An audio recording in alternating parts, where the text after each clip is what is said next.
So hi everybody, welcome to our amazing panel, King of Cartoons. And in this panel, we are going to be talking to a number of people, and we're going to be looking at how a young boy's real life space quest inspired a trailblazing animated show. So 6-year-old Adam King, he shot to fame in November 2021 on the Late Late Toy Show, which I'm sure you're all familiar with, when he shared his wonderful virtual hug. Since then, Adam's message of connection has travelled all over the world and even beyond. Even Virgin Galactic brought it to outer space, if you can believe that. So a Christmas special, Adam Saves Christmas, was a huge, big ratings spectacular for RTÉjr. We were absolutely delighted with it. And his cartoon quest is about to go global in a brand new series, Adam Loves Adventure. So in this series, the plan is that our hero travels the length and breadth of the galaxy, helping aliens with their everyday problems, using his big heart and his space smarts. So first of all, to introduce my illustrious panel, first up, I will be chatting to the King of Cartoons himself, Adam King. Hi, Adam. Hi.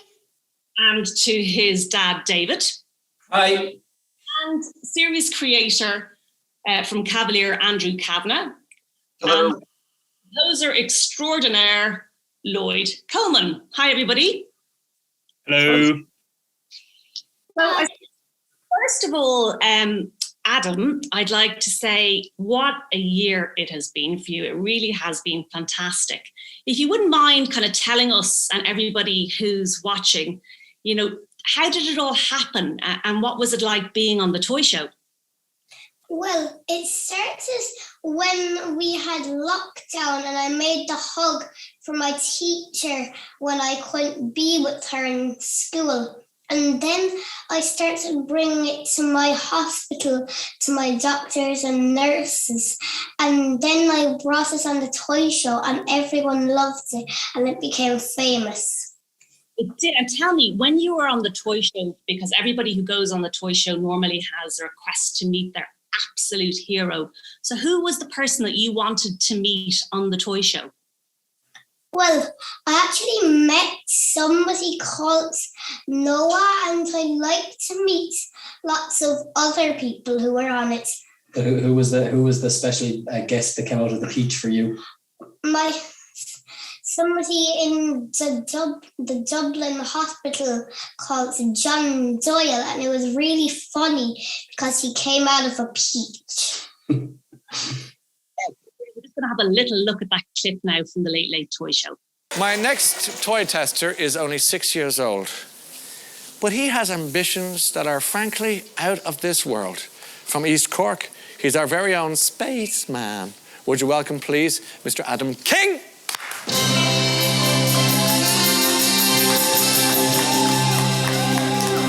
Here he is.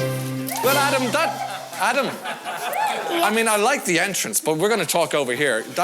No, but you did the right thing. Straight to the camera. Love the jumper, love the chair, love the style. How are you, pal? Because this is a virtual hug for you. I have it because of the coronavirus. So you carry this around? Is it just for me or for everyone? Everyone. Good. So if you meet somebody you can't hug them, you just hold that up? Yeah. Well, I go to one hospital in Dublin called Temple Street Hospital. Yeah. And there's a porter there called John Doyle, and he gives me presents. When was the last time you saw him? The last time I saw him was when I was at Temple Street, and I had the hug with me. Okay, so about a year ago, I'd say, was it? It's a long time now. No, it was actually this year. Oh, this year. Okay, so thereabouts. Would you like to meet him tonight? Yeah. Would you like me to bring him out from the sky for you? Yeah. Would you like to say hello to him in about 20 seconds? Yeah. What would you like to say to him? I would like to say hello. Hey, everybody. Let's get John out here. The nicest. Look at the peach. Let's see if he's going to emerge. There he is. Hi, Adam. Hi.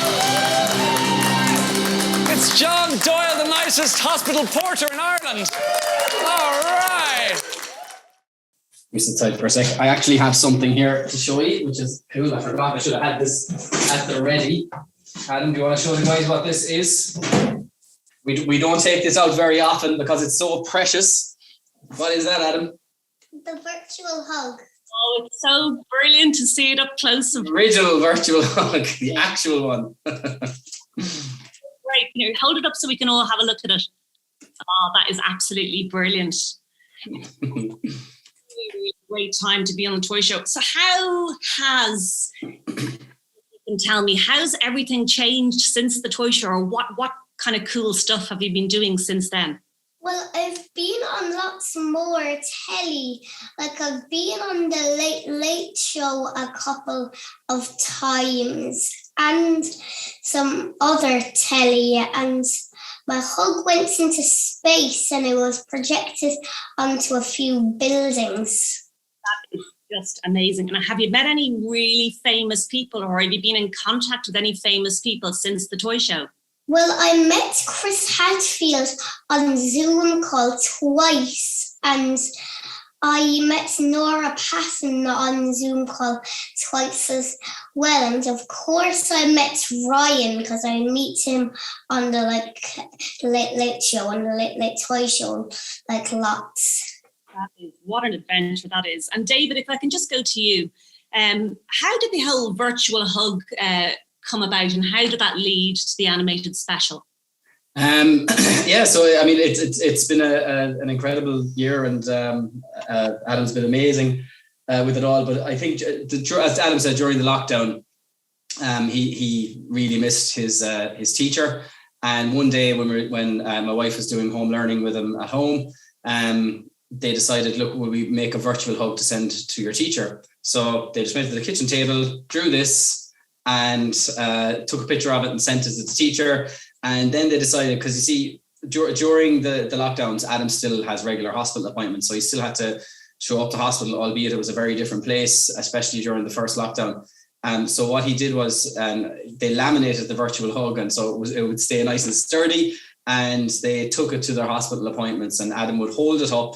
So show Suzanne and everybody, how do you do the virtual hug? Well, I'd hold it up like this. Yeah, and what do you say? And then I'd say, this is a virtual hug for you. There you go. And that was that. So that happened during all that, and yeah, it just absolutely exploded from there. And we were just so proud that people, it kind of became a symbol. We're really amazed at the emotional connection that people, Irish people in particular, but people all over the world have had with the virtual hug. It's been quite stunning, to be honest. It's been amazing. But in terms of the animation then, quite early after the toy show, Andrew got in touch with us.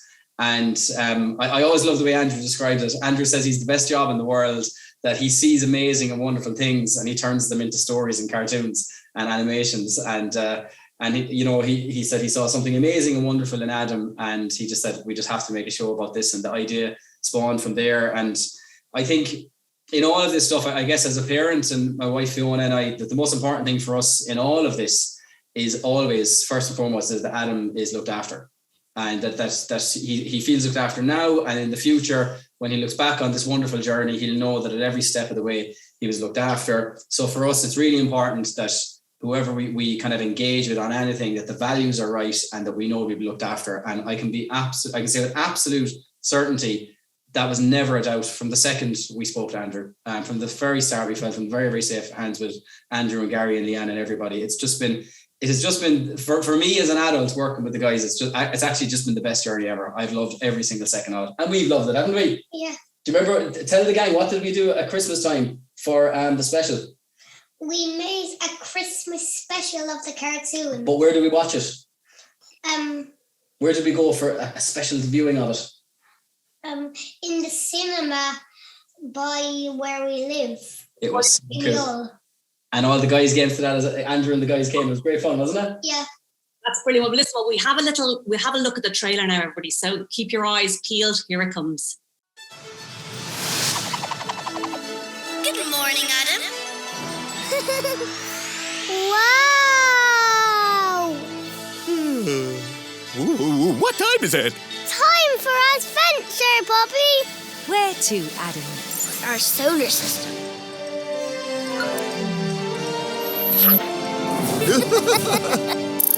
To jetpack mode. We'll fix it. You're right, Adam. Message coming through. Adam loves adventure. My next question is, so that was a fantastic little glimpse into what really was a wonderful, wonderful Christmas short. Andrew, if I can ask you, it's a really big responsibility making a kind of a cartoon, based on a real person. How did you, make that movement from, Adam, the real person, to his on-screen persona? I have a sort of a bit of a history of doing this through short films. So the very first thing I ever made was about Brian Keenan, who was a refugee, or not a refugee, a hostage in Beirut in the 1980s. And so when I met him, I had the conversation. I said, I want to make a cartoon about you, and he was baffled by this. But I've had that experience like 4 or 5 times during the last 30 years. Where it's, I have to be given the trust by the person whose story I want to tell. And I've done it about, people from Palestine. I've done it about, people I'd never met in Oregon. And I've only done it once before in a cartoon, which was Kiva Can Do, where it was based on a real person. But she was grown up. She was like 35, I think, when we made the cartoon. But this is the first time I've been, it's all happened so quickly, and we're making cartoon about a real child, and that child is the star of the cartoon, not just the inspiration of the cartoon. So it's brilliant for me, because it's such a great way as a creative, somebody who's involved in making children's programming, to be kind of working directly with the audience, and the audience and the inspiration are the same person in this respect. So I'm very privileged and honoured to be working with Adam and David and the rest of the King family and Julie down in Cork. It's great. It's a great experience. And tell me, there was a whole host of characters. Adam is obviously the central character. So tell me, where did all those characters come from? Are they characters that you created specifically, or were they characters that were already close to Adam and his family? No, I mean, all the characters really came from Adam's world. We took Adam's immediate sort of, the relationship he has with Bubby. I don't know if Bubby is here today, but if Bubby is there, you can make a special guest appearance later. Bubby, who's a real teddy. He's upstairs. Oh, well, look, Resting upstairs. and Speedy, who's Adam's wheelchair. So, like, those characters were like, those are relationships that Adam has in his real world. And then we created we have a spaceship, and we wanted to add more characters, but we worked with Adam on Zuzu, didn't we? We came up with an alien character, and you came up with the name for the character. So we hope to be doing a lot more of that. We're just getting into story development for the series now. So I'll be getting in touch with Adam again for more consultancy work on coming up with character and planet names and all that kind of stuff. That was actually great fun, actually, naming Zuzu. You sent us the picture. You sent us the drawing of her. Yeah. And you said, maybe would Adam like to think of a name? And I remember Adam, I think you were actually in the bath, weren't you? I think when we were doing it. So we were looking at it. So you try to picture, and this is the creative process in play. We were looking at the phone, looking at the picture, and we were going through all these names. I was like, and no, that's not the name. And then we said Zuzu. And we were both like, yeah, that's the name. Let's try another one. No, that's the name. So we just landed on it so well, and it stuck so well the minute we landed on it, didn't it? Yeah. It was really cool. Close part of the process. It just makes the project even more special. It really does. Lloyd, if I can bring you in. Lloyd Coleman, composer extraordinaire. How did you become involved with this project? It was by sheer chance, in a way. It was through a mutual contact. I'm based in the UK, and my day job is with a group called the RTÉjr, which is an orchestra made up of disabled and non-disabled musicians. And one of our trustees, a wonderful lady called Anna Starkey, I know has done a lot of work in relation to this project and other projects with Andrew and the team. And when Andrew was looking for a composer for the project, I believe he got in touch with Anna. And then Anna, at that time, around September of last year, knew that I was looking to do more work in music for film and for TV. And this is actually the first time I've ever written music for a broadcast animation. So what a place to start. And I had a couple of Zoom calls with Andrew, and I read the script that had been built up. And I just, even reading the script, I loved the kind of the joy of it and the energy of it, and the creativity that had gone into this Christmas special. And so I didn't need asking twice. I got involved straight away, and Andrew sent me off with the script, and then I got through early versions of the animation, and then I started writing the music, and it was a very quick process from there. I was going to ask you, what's involved in your process? Is it from viewing the animatics, or how do you conjure up the score, I suppose, for something like that? Well, I think in a team collaborative effort like this, it's really important to obviously be respectful of what the director and what the producer wants, and what the vision is for the overall show. As a composer, you're trying to heighten the emotions, and you're trying to help the audience, in this case predominantly a young audience, trying to tell the story through your score as well as through what's happening on screen.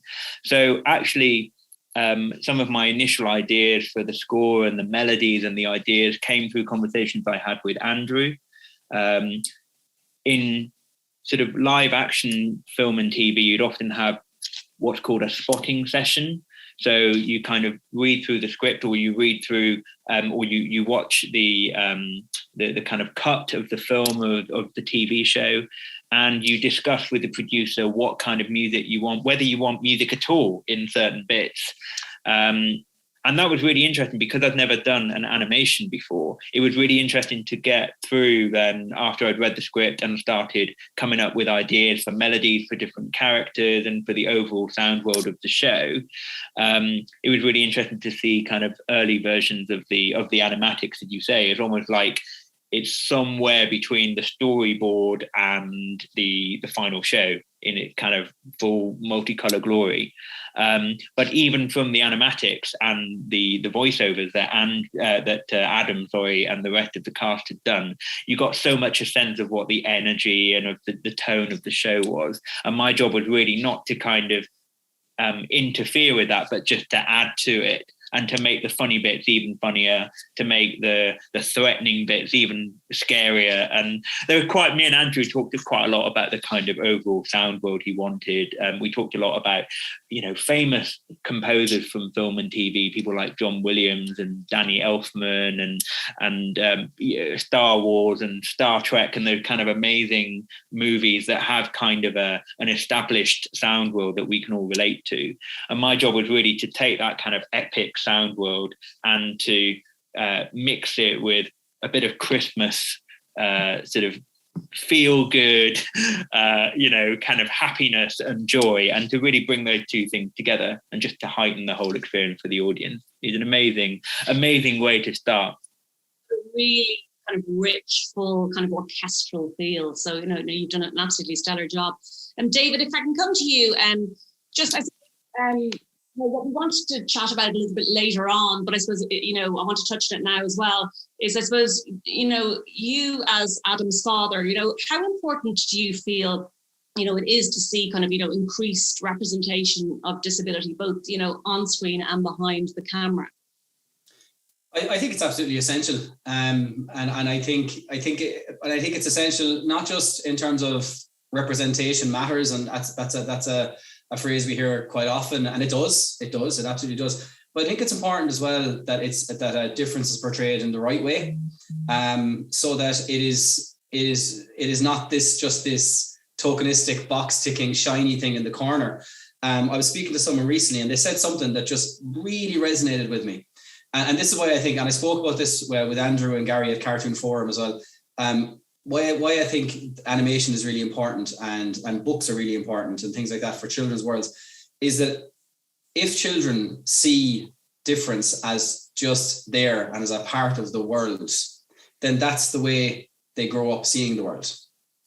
And for me, that I think that's really the goal. Like we've always said that difference is a part of life, you know. And like Adam has his differences, I have my differences. Every single person on this call has their own differences, and difference is a part of the world. And we just need to have a holistic lens on what difference means. So yes, I think it's important that it's there, but I also think it's important that it's done in the right way.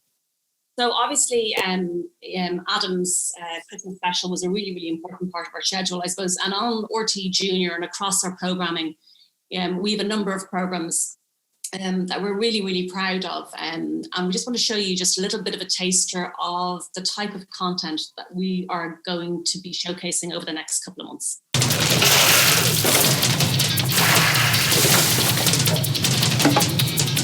When air cools down, the tiny molecules it's made of move closer together. And this makes the air on the outside push on the drum from all around it. What's going to happen? The more the air inside the barrel cools down, the more the air outside pushes on it.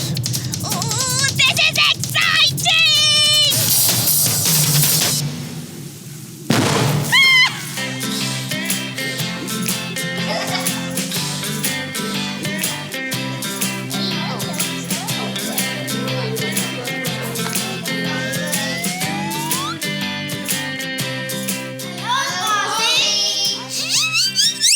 Hey, Ozzy, look at all these lovely paintings.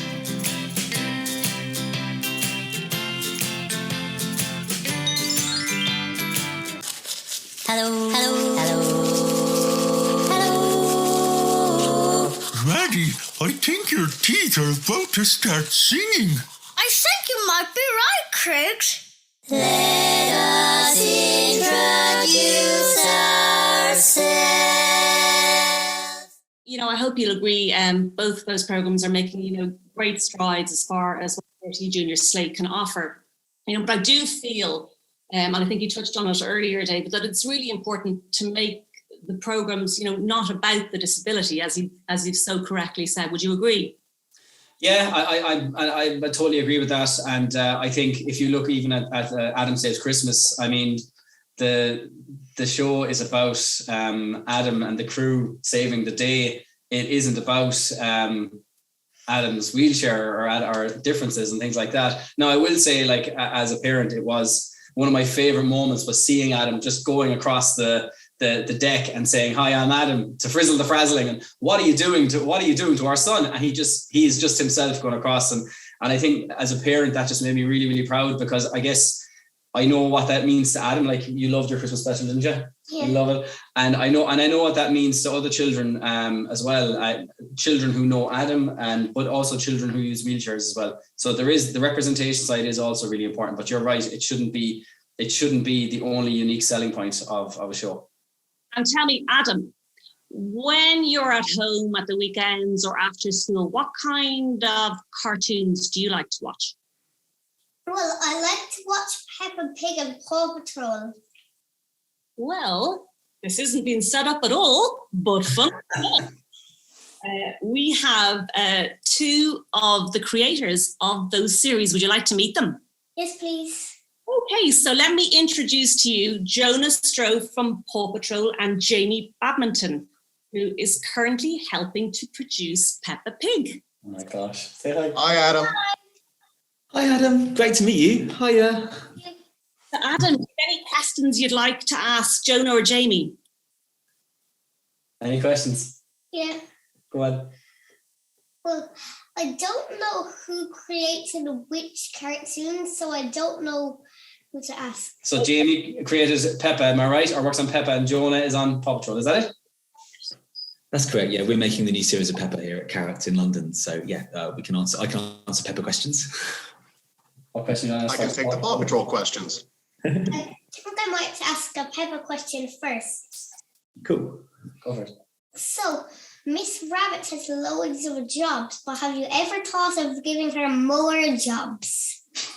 She's going to keep getting jobs until the end of the series. I can assure you. We've got loads. We're working on the next 104 episodes at the moment, and she's playing, including episodes up till 2027. We're working on episodes, and she'll be regularly in the episodes. And we've definitely got some great new jobs lined up for her. So yeah, keep your eyes peeled for sure. Very cool. Have you any jobs you'd like to suggest from Ms. Rabbit? I'm thinking. She'll do any of them. It's great. I'll think about it. Do you have a Paw Patrol question too? Yeah. Go for it. So there's a cat in Paw Patrol called Sweetie, but do you think they should put her in the episodes more? Oh, I love Sweetie. Sweetie's a great character.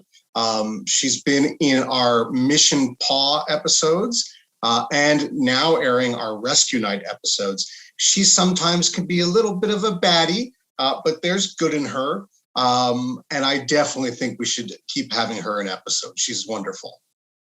Yeah. Could I ask a question, please, Jonah, about Paw Patrol?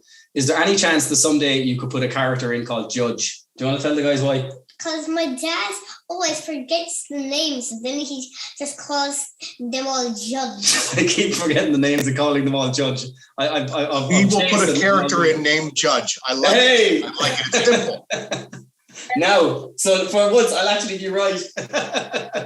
Can I actually ask one other question myself, if that's okay? As a parent, I have grown up with Paw Patrol and Peppa Pig in our house. All of our children adore them, and I really, really mean that, adore them. Like, what does it feel like to have created something that has impacted the lives and homes of so many children all over the world? Jonah, feel free to go first there. Okay. While I'm not the creator of Paw Patrol, that's Keith Chapman, I have produced and been creatively running Paw Patrol for 6 years now. And it is the most wonderful job. Your work reaches so many kids around the world, but because it reaches so many people around the world, it's also a great responsibility. And that's why I'm so excited to meet Adam today to talk about, that responsibility. I agree. Yeah, we've been making Peppa here for the last year. The original creators, Mark Baker, Neville Astley, and Phil Davies, have been making the show for 17 years, and they've done 381 episodes, which is a lot of stories. So when we inherited the show, we've got 104 more stories to make, which was quite daunting at the start. But then we watched all of the episodes that had been made so far, and found that there were lots of characters maybe we hadn't seen for a while, lots of spaces within the families where we could try new things out, and not necessarily introducing loads of new characters, but finding new things for the existing characters to do. So it's been such an honor to be asked to take over the show. We created Sarah and Duck here at Carrot, and also worked on shows like Love Monster. And we were just so honored that they selected us to keep the legacy of Peppa flying. With the 20th anniversary is in a couple of years' time. So not everyone always thinks that Peppa's been on TV so long, but it's been a long time now. So we are excited about celebrating that and making sure all the characters that everybody loves stay at the center of the show and don't feel any different as we keep making new ones. Well, we absolutely love them in our house, don't we? Yeah. What's your favorite things about Peppa and Paw Patrol? Well, I like Mandy Mouse because she's in a wheelchair, and I like the new one in Paw Patrol. I can't remember his name, but he's also in a wheelchair. Is it Judge? No. No, it's Rex, isn't it? Yeah, Rex. It is Rex. Yes. Hey. Just to come back to the character of Rex and the kind of whole evolution of that character and how it all came about. If you can just talk us through how Rex made it onto screen. So it's part of the responsibility I was talking about earlier. Paw Patrol is seen by so many kids that we really want to make sure that every kid can see themselves in Paw Patrol. So when we started to talk about our new theme, Dino Rescue, we were going to create this whole giant dino world, and we wanted to bring in a new pup. And we wanted to take the opportunity to have to have that kind of representation in the show. So Rex came into the show.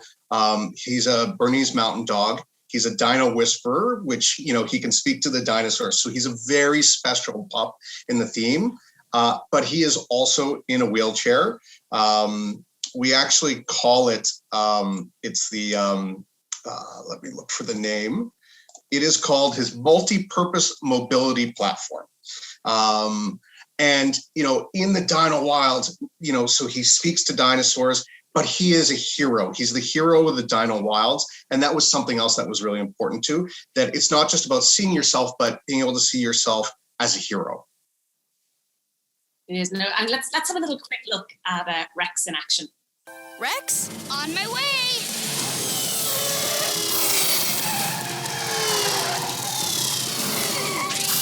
Hey everybody, I'm Rex. Hey Rex, great to meet you. Welcome to Adventure Bay. Cool wheels, dude. Thanks. I use them to get around. Rex!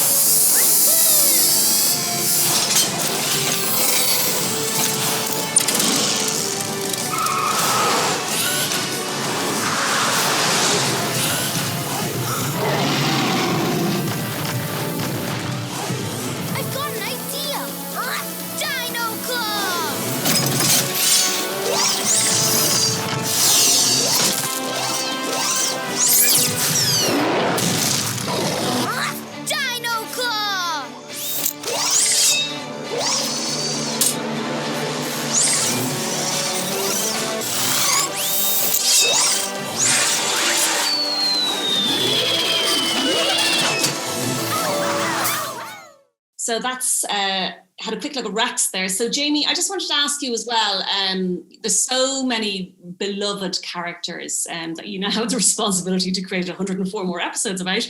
So tell me about Mandy Mouse and where she came from. We also felt the same way. I know that the guys at ABD felt the same way about making sure everybody was seen on screen. And Mandy is actually voiced by Audrey Van Hulsen, who is Joris, the animation director's daughter.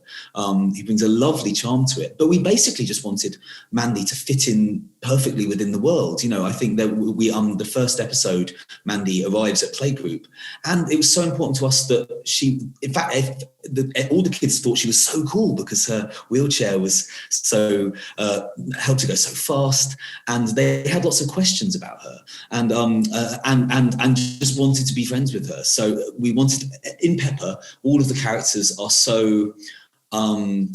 There's not so much conflict for the kids. They get their small challenges, but they're all loved and all welcome. Mandy's been no different, and she's been so beloved by the audience since she's been introduced. So we're using her in we're using her as often as we can because she's so popular. Well, I particularly love the line in her bio that she's a cheese lover. That was absolutely hilarious. So listen, let's have a look at Mandy. This is the river of cheese. All aboard! Hold tight, everyone! Hello, everyone. Welcome to the cheese aeroplanes. Wow! Now, has anyone flown one of these planes before? I have! Of course. Hi there, Mandy. Can you show your friends what to do? Yes. If you pull the lever, the plane goes up. Wow! And if you push the lever, the plane goes down. Ooh! Was that fun? Yes! Told you it would be the most fun ever! That's what I call cheese. It's the nicest smell I've ever smelt. You do so love cheese, don't you, Mandy? Yes, Mummy. I like smelling cheese, and I like eating cheese even more. Next question I want to ask, Jamie, I suppose it's back to you really. So Mandy is an absolutely phenomenal character. I suppose, what do you think is the potential impact of creating kind of these hero characters, with disabilities as part of kind of mainstream kind of content output? How important do you think it is? Visibility is just vital. It means that nobody hopefully gets to the point where nobody sort of bats an eyelid difference, and I think that's the most important place we can all get to. It was so important in the clip you just saw. You'll notice that Mandy loves aeroplanes, and that's the first thing they learn about her. They don't learn that she's in a wheelchair. It doesn't get discussed to start with because she loves aeroplanes and she just joins in the drawing. It's only after that the kids are actually excited to ask her questions because she sails down a hill really fast. And they're impressed by, and they ask direct questions, of course, kids as well. We didn't want to shy away from that when working that episode on the episode. It was Phil Hall who wrote that episode and led the writing on it, was so conscious of making sure we didn't shy away from questions like, asking Mandy directly why she was in a wheelchair, and she just said her legs don't work like yours. But they think that the chair is so cool and they just accept that and say, that's great, and then she tells them how to play basketball. So, it was one of the many things about her. No one should be defined by the one thing that is their challenge in life, because everyone has challenges. And I think obviously when it's a more visible on the surface challenge, the more we can sort of normalize that as just one facet of everyone's life. That's just a brilliant thing that the show can do if it's watched by lots of people and is that powerful to put that message across. And obviously both series, have created such really, really wonderful characters. But Joan, if I can ask you, how it's a kind of a wide-reaching, far-ranging question, but how do you think the animation sector is doing in general in terms of representing disability on screen? How do you think we're doing? Could we do better? I think we can always do better. I think, we've had some great characters come through animation, but I think that there's always the opportunity to do better in animation. And I wanted to say, David, I love what you said about, that everyone's different and these differences are so wonderful. And when we do these kinds of stories, that we don't make it about the character being in a wheelchair, we just make it stories, and that's it. And that's what we strive to do with Paw Patrol. And that's what I hope the industry starts to do, that when we do tell these stories, that they're just stories, and that kids, it's not about being in the wheelchair. It's about just being a kid. It's about being on the adventure. Andrew, if back to you briefly, just wanted to ask you about the plans for the upcoming series. What are your hopes and aspirations for that series? Yeah, well, we launched that cartoon forum. David very kindly joined us in Toulouse and did half of my pitch for me, which was great. I didn't have to write the long script, but it was, I think, as word got out, and forum was the first event post lockdown that many of us had been to, and it wasn't it wasn't as well attended as it had been on previous years.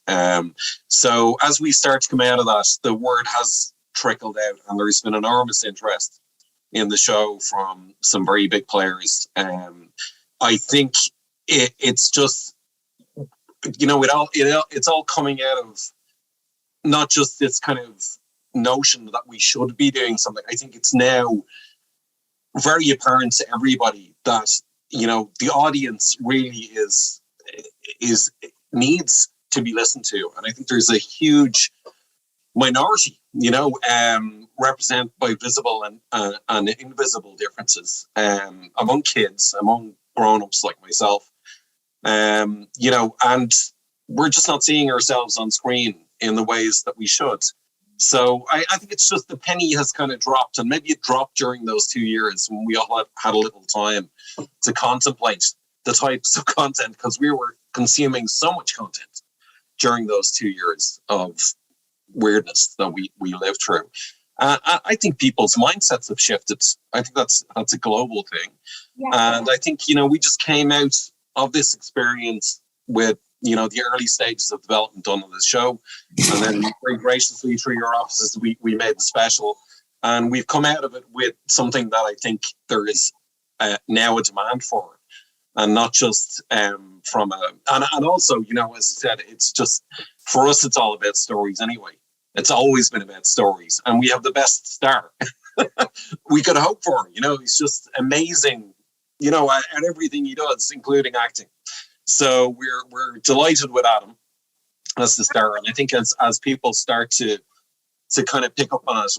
We start now into some, legwork over the next 6 months or so when we start to bring this around to the various events and conferences that we attend, where we'll be hopefully seeing a lot more activity around the project. But certainly it's moving, a lot faster than any show that we've developed in the past. Brilliant. And David and Adam, if I can ask you, what would you hope for the series? What are you most excited about? Will I go first, or would you like to go first? We can go first. I can go first. Thank you very much.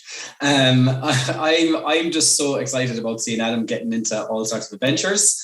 I'm really excited about the sustainability and environmental aspect of it as well. I suppose from my background in education, I know how important that is, and I'm really excited about seeing life breathed into it as well, because I just know it's going to be such an amazing show, and it already has proven through the special to be such a fantastic thing. And I'm just so proud to work with the guys, and I'm so proud of all the amazing work Adam has done on it, and we've just loved every single second of it, haven't we? Yeah. What are you excited for? Well, I'm excited to see the series and all the other episodes on the telly and to do all of the voicing. You did such a phenomenal job on the Christmas special, may I say. It really was wonderful. So you're going to voice your character for the series when it happens, are you? Yeah. And he worked so hard at it. Like, show the guys, how do you do Frizzle the Frazzling? What did you do? Frizzle the Frazzling. Really method acting. I want to thank you all so much for taking the time to participate in this panel. Particularly, I want to thank David and Adam. And I wish you the very best of luck with the series. I obviously love it. The Christmas special was fantastic. And thank you so much to Lloyd, to Jamie, and to Jonah for joining us here today. So thanks very much, everybody. And keep watching. There's loads more amazing stuff coming up this year from Dingle.